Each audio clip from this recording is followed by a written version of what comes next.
5 trafficanti di cocaina albanesi sono stati arrestati dalla squadra mobile che ha sequestrato oltre 2,5 kg di droga. Veniva scambiata attraverso un codice di consegna. Paura nella notte a Solesino, un incendio ha distrutto 3 camion carichi di rottoballe di fieno. Le cause sono al vaglio di vigili del fuoco e carabinieri. Nella notte il primo viaggio del tram lungo la nuova linea Volta Barozzo Stazione. Il test precede le prove di pre-esercizio che inizieranno a breve. Un contributo alle famiglie per l'acquisto dei libri della scuola secondaria di primo grado lo stanzierà a partire dal prossimo anno scolastico il Comune di Padova. L'ex Cinema Altino verrà restaurato grazie ad un progetto della Fondazione Carraro che trasformerà la struttura in un centro culturale contemporaneo. Partiti i lavori per la realizzazione di una pista ciclabile di collegamento tra il comune di Abano Terme e il comune di Padova, un percorso lungo 1 chilometro. Dai Pirenei al Santo, nel ricordo dei genitori emigrati in Francia negli anni 50 da Pionca di Vigonza, è il viaggio carico di fede compiuto da Bertrand con l'amico Yves. Ben trovati all'appuntamento con l'informazione di TG Padova. In apertura alla cronaca, 5 trafficanti di cocaina albanesi sono stati arrestati dalla squadra mobile, sono stati sequestrati 2,5 kg di droga, lo scambio avveniva attraverso un codice. È una banda organizzata, quella di trafficanti di cocaina albanesi, fermata dagli agenti della squadra mobile di Padova, che hanno arrestato 5 uomini, tutti irregolari sul territorio. Il più giovane ha 31 anni, il più anziano 52 ed è incensurato. Per tutti è scattata la misura della custodia cautelare in carcere. L'operazione, condotta tra febbraio e maggio, ha portato al sequestro di 2,5 kg di cocaina purissima che, tagliata e venduta sulle piazze, avrebbe fruttato 200.000 euro. I 5 avevano messo a punto una tecnica per aggirare i controlli delle forze dell'ordine. Utilizzavano una chat criptata per cui il corriere con lo stupefacente quando partiva attraverso questa chat criptata comunicava col ricevente che a sua volta doveva trasmettere un codice e dava solo in quel momento le coordinate del luogo dove incontrarsi per lo scambio, per la cessione della droga. A sua volta il corriere doveva rispondere con un altro codice, se i 2 codici praticamente non corrispondevano, addirittura facevano saltare l'incontro. Dei 5 albanesi, uno era attivo nell'Interland milanese, il 31enne, condannato per reati legati al traffico di droga, stava usufruendo di una misura alternativa al carcere, ma non rispettava gli orari di lavoro che gli erano stati imposti, dedicandosi all'attività di trafficante. Tutti e 5 adesso si trovano in carcere. Durante l'operazione sono state sequestrate anche una pistola che era stata rubata a Padova, completa di caricatore e proiettili, oltre a 3 autovetture di grossa cilindrata. È un classico in queste cellule, in questi gruppi attivi nell'ambito del traffico di stupefacenti, c'è sempre la disponibilità di un'arma anche per appianare situazioni di contrasto con gruppi avversi e quindi, ripeto, non è stata una sorpresa dal punto di vista investigativo quando abbiamo rinvenuto un'arma che poi era stata rubata all'interno di un'abitazione qui a Padova appena un anno prima. E ci sono altri 3 interventi della polizia e non è stato fermato un pregiudicato che aveva in auto un taser e dello spray urticante. 3 pregiudicati fermati in auto durante un controllo e trovati con spray urticante e taser. Le volanti della questura, impegnati in un controllo del territorio, hanno fermato l'auto in via San Fidenzio a Padova. Il conducente, un 20enne tunisino, era in possesso di un taser ad alta tensione e di una bomboletta spray urticante con impugnatura a pistola. Il 20enne risultava già segnalato all'autorità giudiziaria per un'aggressione avvenuta in provincia di Venezia, dove aveva preso a pugni una donna trascinandola per i capelli e minacciandola con un coltello dopo averle ceduto una dose di cocaina, costringendola poi a restituirgliela. Il giovane è stato denunciato per possesso ingiustificato di strumenti atti ad offendere. Insieme a lui 2 connazionali di 19 e 51 anni, anche loro con precedenti per rapina, ricettazione e stupefacenti.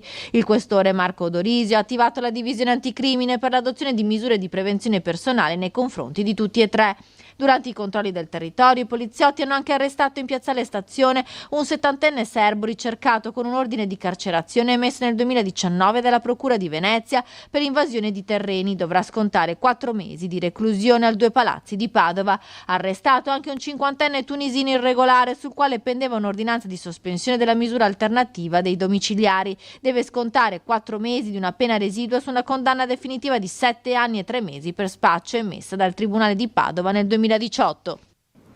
E uno spaventoso incendio scoppiato nella notte a Solesino, sono andati distrutti 3 camion carichi di rotoballe di fieno. Dei 3 autoarticolati fermi sotto la tettoia non rimangono che le carcasse. Erano le 4:10 quando in via Valli Pianta a Solesino, all'interno di un'azienda specializzata nel commercio di cereali, è divampato un incendio pauroso. A dare l'allarme i passanti che hanno visto un vero e proprio muro di fuoco. Sul posto sono arrivati i vigili del fuoco dai distaccamenti di Este, Abano Terme e Rovigo. Lo scenario che si è parato loro davanti era impressionante: un muro di cristallo causato dal carico dei 3 tir, 3 quintali di rotoballe pronti per la partenza. Operando con più linee di spegnimento, i vigili del fuoco sono riusciti a contenere le fiamme, evitando che arrivassero all'abitazione adiacente. Nessuno è rimasto ferito, per fortuna, e anche l'abitazione vicina è stata dichiarata agibile. Con i vigili del fuoco anche i carabinieri della compagnia di Este. Ingentissimi i danni per l'azienda. Secondo i primi accertamenti il rogo sarebbe di natura accidentale, causato dal cortocircuito partito da uno degli automezzi, ma le indagini sono ancora in corso. Ed ora le immagini del primo viaggio in notturna del tram lungo la linea che collegherà Volta Barozzo alla stazione. Primo viaggio del tram lungo il tragitto del SIR 3, la seconda linea che collega Volta Barozzo con la stazione, trainato dal trattore, come richiede la prima volta a bordo l'assessore alla mobilità Andrea Ragona. Poi dopo siamo inseriti sulla linea SIR 1, siamo andati fino alla Guizza, test ovviamente, una preprova che però ci ha dato le prime idee, le cose più importanti funzionano. Si testano soprattutto le sagome, la possibilità di trovare ostacoli in questi casi, e le cose sono andate bene. Sono preprove, però ci hanno dato già delle indicazioni per il futuro. Nonostante l'ora tarda, in tanti curiosi si sono affacciati lungo il tragitto per immortalare il passaggio del serpentone blu, un test necessario in vista del pre-esercizio che dovrebbe iniziare a breve. In questi giorni si stanno completando gli ultimi lavori, quelli visibili sono quelli della rotaia che in una decina di giorni dovrebbero essere finiti, sono già appunto finiti in una direzione e in qualche giorno finiranno anche nell'altra. Ci sono alcuni lavori che si notano meno relativi rispetto agli impianti elettrici, alcune lavorazioni che avvengono in notturna, però sono tutti agli sgoccioli, quindi diciamo che nelle prossime settimane potremo iniziare i test veri e propri. Per questa nuova linea inizia dunque la fase finale. I tempi del esercizio li dobbiamo concordare insieme all'agenzia del Ministero che si occupa della sicurezza tranviaria e quindi la dovremo definire insieme a loro. Dipende anche, immagino, da come andranno le prime prove, se ci saranno dei piccoli problemi da risolvere come limature di marciapiedi, cose così, ci vorrà un certo tipo di tempo. Se ci sono da fare altri interventi ci vorrà un altro tipo di tempo. È ovvio che meno cose da fare, più la cosa sarà, sarà facile. Noi confidiamo comunque entro l'anno di riuscire ad arrivare all'esercizio.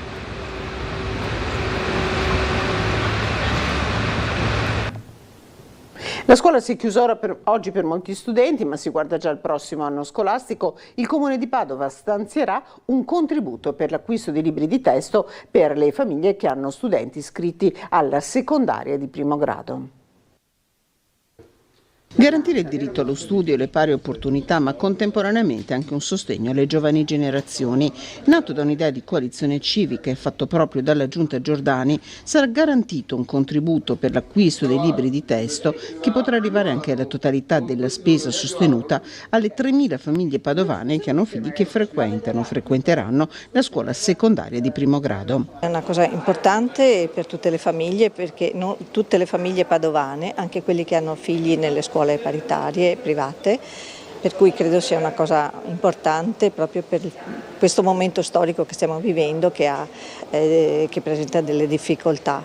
E per ora abbiamo mandato la comunicazione a tutte le scuole dicendo ai genitori che conservino gli scontrini con cui poi ci sarà la possibilità di avere questo ristoro economico. Va a coprire praticamente il 95% delle famiglie, quasi 3.000, con un'importante fascia di esenzione totale e poi progressività fino a un ISE. Fino a un ISE un po' più alto, stiamo ancora individuando le fasce, quindi un contributo veramente molto forte, sono circa 700.000 euro, tenete conto che la Regione dà un piccolo contributo di 114.000 euro, quindi noi andiamo a più che quintuplicarlo. I libri di testo sono gratuiti per i bambini che frequentano la scuola primaria, ma non per la scuola secondaria. Le modalità di erogazione sono in fase di definizione, si consiglia alle famiglie di tenere gli scontrini di acquisto dei libri di testo. E c'è da precisare che il contributo andrà del 100% per chi ha un ISEE e fino a 26.000 euro, non potrà essere richiesto da chi ha un ISEE, da una famiglia che ha un ISEE superiore ai 60.000 euro. L'ex Cinema Altino, chiuso dal 2006, verrà restaurato grazie ad un progetto della Fondazione Chiara e Francesco Carraro che trasformerà la struttura in un centro culturale contemporaneo, restituendo alla città uno dei suoi edifici più amati. Prima dell'avvio dei lavori, un'apertura straordinaria di 2 giorni, sabato e domenica. Ritrovare un luogo che è impresso nella memoria storica dei padovani, un cinema che non è stato solo un punto di ritrovo per molte generazioni, ma anche un gioiello dell'architettura del Novecento. Il Cinema Altino si prepara a vivere la sua seconda esistenza con il progetto di recupero promosso dalla Fondazione Chiara e Francesco Carraro. Era qualche cosa che noi come famiglia ci sentivamo anche di ritornare alla città. Abbiamo trovato un momento particolare dove avevamo bisogno di ospitare quella che è la collezione fondamentale, la collezione che arriva da una donazione di mio zio Francesco Carraro, e quindi qui abbiamo trovato uno spazio come noi l'avevamo pensato, non un museo, non un posto dove appendere i quadri, ma uno spazio dove fare cultura. L'opera di restyling dovrebbe durare 2 anni, l'intero stabile è sottoposto a vincolo monumentale, progettato dall'architetto Quirino De Giorgio. Il prospetto esterno austero rivestito di trachite prosegue nel foyer dove si incontrano numerosi materiali ed elementi eclettici. L'Altino ospiterà la collezione d'arte costruita da Francesco Carraro e dalla moglie. Una collezione concentrata soprattutto sul Novecento italiano, molto raffinata di vetri d'artista, di dipinti, di sculture, di oggetti di design. Un legame forte, quello della famiglia Carraro, con il cinema e la cultura, come ricorda Mario Carraro. Si recupera anche un locale molto bello, da un punto di vista architettonico, insomma, per cui è un'opera molto buona. Il cinema non ritornerà, il cinema non so cosa si farà, è stato mio amore, che avevamo parecchi cinema, ci andavo già con mio padre da 10 anni al cinema.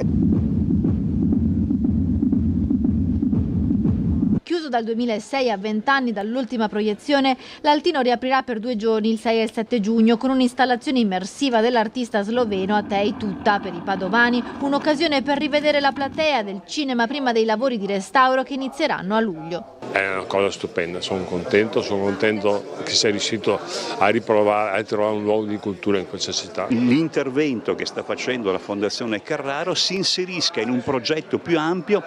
Padova, luogo del contemporaneo, il Castello Carrarese, il Cinema Altino, la Fondazione Peruzzo in Via Dante, come dire, Padova ha deciso che non c'è solo la Urbs Picta, ma investiamo sui linguaggi del contemporaneo.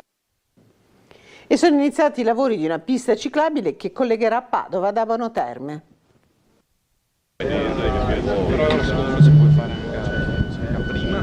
Sono partiti i lavori per realizzare la ciclabile che collegherà Abano Terme con Padova. Sarà realizzata lungo via Santa Maria d'Abano e via La Tisana, a cavallo dei 2 comuni. Mentre sia un'opera attesa da anni, collega proprio Abano con Padova ed è un'opera strategica per aumentare la rete di piste ciclabili. Abbiamo circa 30 km sul territorio di piste ciclabili, era uno degli obiettivi che avevamo, finalmente lo realizziamo, crediamo anche di restare dentro i tempi o forse anticipare la fine dell'esecuzione dei lavori. Un collegamento di quasi 1 chilometro, 750.000 euro il finanziamento per la parte aponense, 450.000 per la parte padovana. È una pista ciclopedonale che collega, per quanto riguarda Padova, un tratto già esistente ad un tratto in cui obiettivamente c'era da mettere in sicurezza i pedoni e i ciclisti. Vedete da questa impronta anche che abbiamo davanti che pur andando a mettere in sicurezza i ciclisti, però si tiene conto degli aspetti che viviamo in questo tempo, ossia quello dell'invarianza idraulica, non si va a sottrarre reggimentazione alle acque come poteva avvenire prima con un fosso. Oltre alla pista ciclabile, anche un bacino di laminazione che scaricherà le acque nel canale di Scolo vicino. Fine dei lavori fissata per l'inizio di maggio del 2027. Pista ciclabile ma anche un nuovo bacino di laminazione che servirà molto a questa zona. L'abbiamo progettato con la convinzione che tutte queste opere andranno a diminuire il rischio idrogeologico. La festa del Santo, i pellegrini continuano ad arrivare 1200 km e 19 giorni in bici dai Pirenei fino alla Basilica del Santo a Padova, nel ricordo dei genitori emigrati in Francia negli anni 50 da Pionca di Vigonza. È il viaggio carico di fede compiuto da Bertrand con l'amico Yves. Oggi l'arrivo.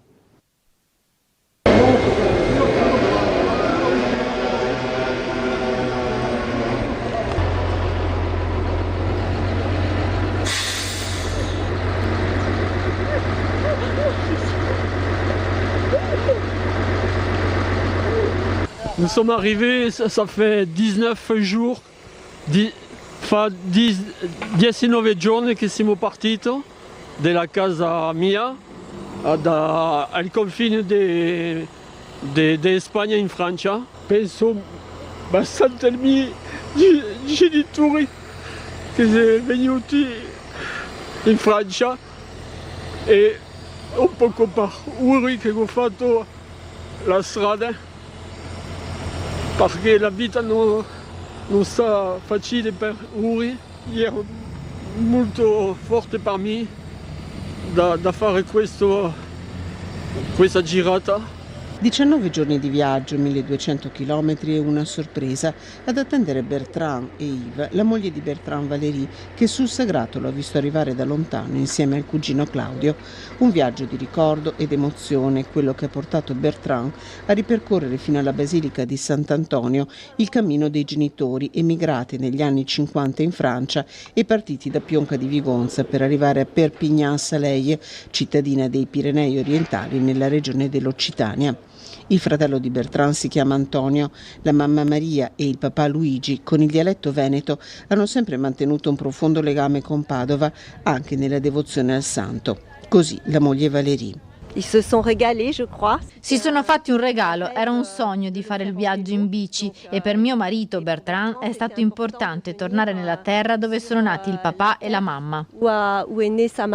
Foto sul sagrato, la benedizione nella basilica e tanti ricordi che affollano la mente, con Sant'Antonio nel cuore, amico fedele di chi, lasciando la terra e la famiglia alla ricerca di un'esistenza dignitosa, gli ha affidato tutta la sua vita. Andare al santo mi fa molto piacere perché quando ero piccoli veniva della nonna e la nonna mi diceva sempre: Bertrand, domani si deve andare alla chiesa, e adesso penso a tutto quello che mi ha detto e sono molto contento anche per la nonna di venire qui al santo. Cammino per una Repubblica di pace si intitola così la manifestazione che domenica si terrà nel cuore di Padova.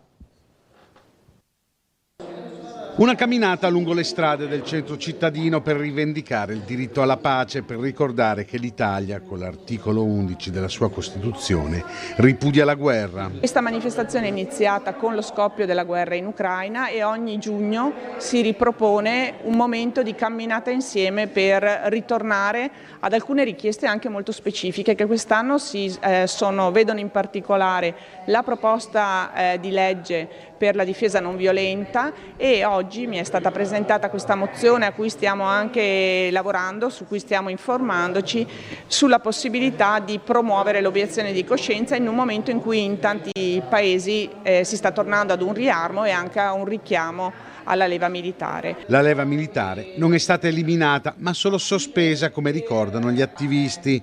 La richiesta quindi è che vengano attivate le liste degli obiettori di coscienza. Quindi noi chiediamo un impegno fattivo all'amministrazione, nel senso di avvisare le persone, cioè dire c'è questa possibilità. Creiamo un elenco che poi trasmettiamo al Ministero, e quindi l'ufficialità di questa cosa. Partenza alle 18 di domenica da Piazza Castello, luogo che è stato di guerra e ha cambiato con gli anni la sua vocazione. È l'esempio tipico di un luogo che col tempo si è redento, perché come abbiamo detto anche in conferenza è un luogo che è stato luogo di guerra, anche di sofferenza, perché poi è diventato un carcere e quindi la gente soffriva, e adesso è un luogo che è della città dei cittadini, dove si fanno anche eventi non solo di natura sociale, di scientifici, ma anche iniziative rivolte alla pace, come è già accaduto adesso nel mese di marzo del 2026. Diritto alla casa e accesso all'abitare al centro della Biennale di Architettura Barbara Capocchine, che si è aperta a Padova, è giunta alla 12ª edizione. Diritto all'abitare, ad una casa dignitosa per tutti, il tema dell'housing sociale al centro della 12ª edizione della Biennale di Architettura Barbara Capocchine, promossa dall'omonima fondazione che da anni porta a Padova grandi nomi dell'architettura mondiale per affrontare le grandi sfide che guardano alle città del futuro. L'housing sociale non è più un tema che riguarda soltanto delle fasce emarginate, ma riguarda anche il ceto medio, perché buona parte della popolazione, non solo in Italia, anche in altri paesi, in pratica ha difficoltà a trovare alloggio a prezzi che siano accessibili. Quindi questo è un grande tema. E abbiamo voluto portare le esperienze internazionali importanti che dimostrano che si può costruire anche a prezzi inferiori. Ci vuole una visione, ci vuole di futuro, ci vuole un'organizzazione. Un esempio importante è quello di Barcellona. Ospite di questa edizione l'urbanista franco-colombiano Carlos Moreno, docente dell'Università La Sorbonna di Parigi, teorico della città dei 15 minuti, una città in cui la maggior parte delle necessità quotidiane dei residenti possono essere soddisfatte spostandosi a piedi o in bicicletta direttamente dalle proprie abitazioni. Un modello che per Moreno può adattarsi anche a città di media grandezza come Padova per diminuire la dipendenza dalle auto. Fondamentale però è rendere l'abitare accessibile a tutti. La vivienda no puede ser un negocio, la vivienda no puede ser una actividad económica, la vivienda tiene que ser un derecho. La casa non è un affare economico, la casa deve essere un diritto. Le abitazioni sociali devono avere costi accessibili e non essere solo in periferia, lontano dai servizi.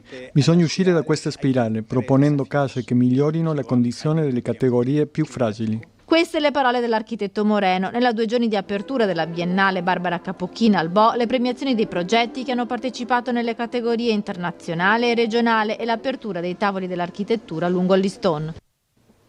E a San Martino di Lupari, dove è iniziata la fase finale dei lavori del sottopasso. Prosegue, seguendo il cronoprogramma, il cantiere per la sistemazione del sottopasso ferroviario di San Martino di Lupari lungo la strada provinciale 52 dopo il crollo del muro di contenimento avvenuto a maggio dello scorso anno e che aveva impedito il transito di mezzi e persone. A marzo era terminata la prima fase dell'intervento e nelle scorse ore un nuovo sopralluogo della provincia per vedere lo stato di avanzamento dei lavori.